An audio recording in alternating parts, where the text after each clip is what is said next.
창세기 42장은 요셉의 일생에서 가장 큰 괴로움을 주었던 그 형제들을 드디어 다시 직면하게 되는 과정을 보여줍니다.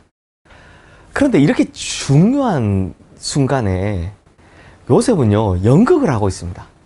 어떻게 생각하면 사람을 속이는 것처럼 보일지 모르겠지만 이것을 다시 생각해 보면 요셉은 매우 지혜로운 접근을 하고 있다라고 볼 수 있습니다. 왜냐하면 요셉은 단번에 문제를 해결하기보다 차근차근 단계적으로 확인하며 바로 결정적인 때를 기다리는 지혜를 보여주기 때문입니다. 사랑하는 성도님들, 이런 때를 찾는 것이 바로 인내로 얻는 지혜입니다. 지금까지 기다렸는데 단 며칠을 더 못 기다리겠는지 그때 서두르는 바람에 일을 그르치는 사람이 많은 반면에 요셉은 참 많이 참아온 만큼 여기서도 인내로 그 때를 잘 찾아 올바른 길로 해결해 나가는 그런 모습을 보여주고 있기 때문입니다. 그러면 성도님들, 우리가 이런 갈등의 문제가 생겼을 때 오늘 요셉을 통해서 어떻게 지혜롭고 성경적인 방법으로 해결할 수 있겠는가를 한번 배워보도록 하겠습니다. 가장 먼저 갈등을 해결하는 성경적인 방법은 절대로 복수의 차원에서 접근하지 말라라는 것입니다. 내가 어떤 상처를 받았던 간에 내게 상처를 준 사람을 만났을 때 우리는 복수의 심정을 가지고 접근하면 안 됩니다. 왜냐하면 복수는 하나님의 방법도 성경적인 방법도 아니기 때문입니다. 하나님께서는 우리에게 원수 갚는 일을 위임하신 적이 단 한 번도 없기 때문입니다. 성경에 보면요, 복수는 언제나 하나님의 몫입니다. 로마서 12장 19절 말씀 보면요, 내가 사랑하는 자들아, 너희가 친히 원수를 갚지 말고 하나님의 진노하심에 맡기라. 기록되었을 때 원수 갚는 것이 내게 있으니 내가 갚으리라고 주께서 말씀하시니라 라고 말씀합니다. 이 말씀처럼 본문에서 요셉은 전혀 복수의 의도가 없음을 발견할 수 있습니다. 오히려 요셉은 이 문제를 잘 해결하기 위한 가장 적절한 하나님의 때를 찾고 있음을 볼 수 있습니다.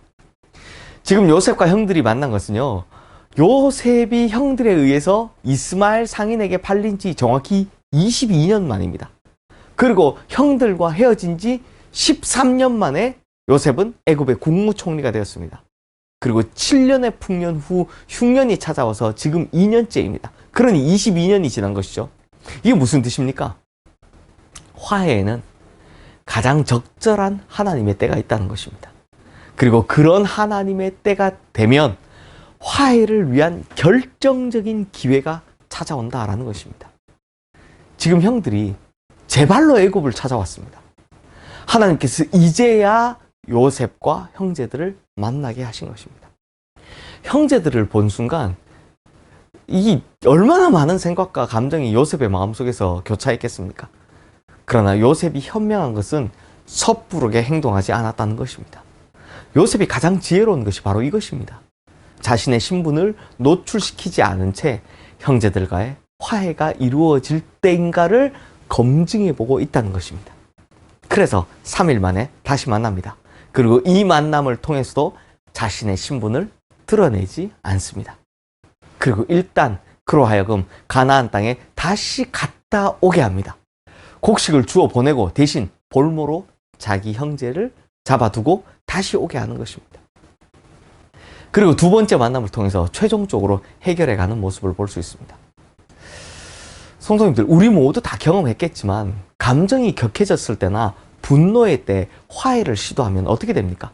더 큰 싸움이 일어나고 더 깊은 감정의 골만 패일 뿐입니다.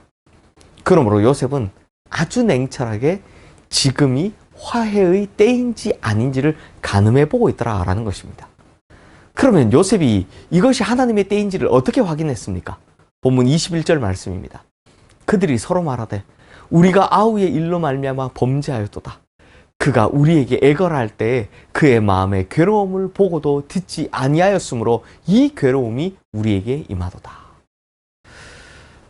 형제들이 히브리어로 대화를 했겠죠. 이제 요셉은 이제 애굽 사람이니까 이제 애굽 말로만 했을 테고요. 그러니까 이 형제들은 요셉이 못 알아들을 거라고 생각을 했던 것 같습니다. 그래서 요셉도 못 알아듣는 척 했지만 그 대화를 듣고 요셉은 이제 때가 되었구나 하는 것을 알게 된 것입니다. 사랑하는 성도님들, 화해에는 하나님의 때가 있습니다. 그 때를 잘 확인하고 그때 손을 내밀어야 하는 것입니다. 때가 이르지 않았는데 막무가내 달려들면 오히려 서로 더 큰 상처를 받을 때가 있다는 것입니다. 이 결정적인 순간을 정확하게 캐치하면 용서와 회복의 드라마가 쓰여지는 것입니다. 그러므로 우리 성도님들, 요셉처럼 정말 지혜롭기를 축원합니다. 감정이나 복수심에 휩싸이지 않기를 바랍니다. 그렇게 하나님께서 보여주시는 때를 잘 파악하는 현명함이 있기를 바랍니다. 아니, 인간의 삶에 어찌 갈등이 없을 수 있겠습니까? 하지만 때와 방법에서 하나님의 때와 방법을 지혜롭게 알아보고 선택하여 그 갈등을 전부 용서와 회복으로 바꿔가며 살아가시는 우리 성도님들 되시기를 주님의 이름으로 축원합니다. 기도하겠습니다.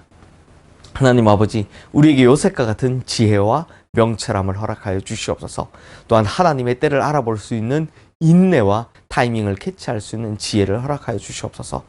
하나님, 우리가 인간이다 보니, 또 부족한 인간이다 보니 이 인간사에 살아가는 동안 어찌 갈등이나 이 어려움이 없겠습니까? 주님, 그러나 주님께서 주시는 지혜로 말미암아, 또 주님께서 주시는 인내로 말미암아 하나님의 때와 장소를 잘 캐치하여서 결국에 화해와 회복을 이루어가는 인생 될 수 있도록 역사하여 주시옵소서. 예수 그리스도 이름으로 기도드리옵나이다. 아멘.